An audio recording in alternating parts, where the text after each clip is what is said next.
Il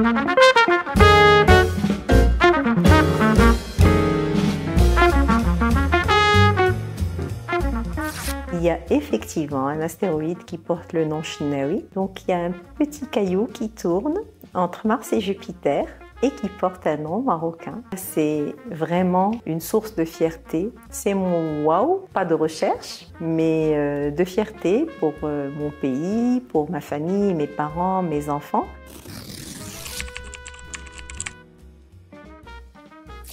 Alors mon papa c'était un autodidacte qui est venu de la campagne à pied à Casablanca, qui a appris tout seul, qui parlait parfaitement bien la langue française, la langue anglaise.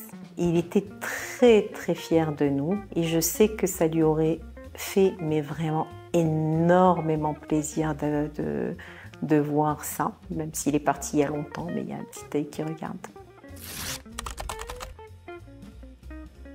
J'ai un lien très puissant avec mes enfants. Ils ont dû supporter beaucoup d'absences parce que la recherche scientifique, ça a un prix. On passe un petit peu plus de temps à l'extérieur que à la maison, avec les enfants et avec la famille, mais c'est du temps qualitatif quand même. Je signe tous mes papiers, tous mes travaux de mon nom de jeune fille et de mon nom marital, aussi en hommage à mon époux qui est de toutes les parties de mission terrain, etc. et à mes enfants.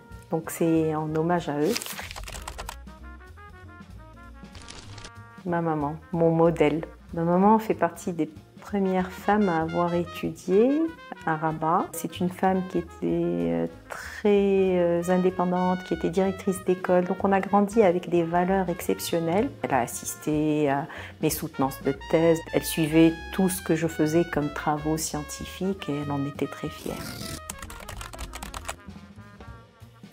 Magnifique expérience. L'IAS, je connais depuis quelques années. Je pense à postuler depuis quelques années. Là, c'était un besoin de prendre un temps pour pouvoir faire quelque chose de nécessaire. Pour moi, c'est un devoir de consigner quelque part, d'écrire toutes ces histoires des météorites du Maroc, toute cette recherche qui est faite, ces anecdotes de missions de terrain, ces richesses. Je sens que si elles ne sont pas écrites, elles vont être perdues. Ça fait 25 ans que j'ai introduit cette science au Maroc, que je travaille, mais vraiment d'arrache-pied. J'ai une reconnaissance internationale pour mes travaux. Nous avons accueilli en 2014 le congrès de la Meteoritical Society. C'est la seule fois que ça s'est fait dans un pays arabe, musulman, etc. Organisé par une femme, avec 450 participants, 40 participants de la NASA, etc.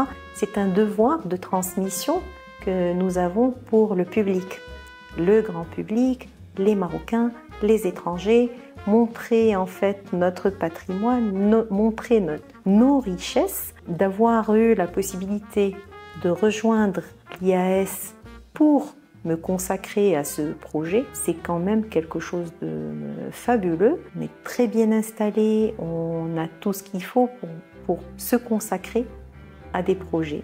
On est dans un environnement qui est extrêmement favorable aux échanges. Tous les jours, on rencontre de nouvelles personnes très intéressantes. J'ai l'intuition que ce séjour va déboucher sur plus que l'écriture d'un ouvrage. Après, peut-être développer un similaire de l'expo-musée que nous avons à Casablanca, peut-être développer un projet de caméra de détection de météores, créer un parcours de recherche en fait, ou de formation en planétologie, en partenariat avec l'école de physique, peut-être d'autres choses en fait. Il y a tellement d'ouverture, on travaille pour développer cet amour pour l'astronomie, pour les sciences spatiales, pour la planétologie. Je suis très profondément et intimement convaincue que si j'arrive à développer ça ici, ça va se faire et on va pouvoir capitaliser sur des choses qui existent et les développer. C'est l'avenir en fait. Ces thématiques-là, c'est l'avenir.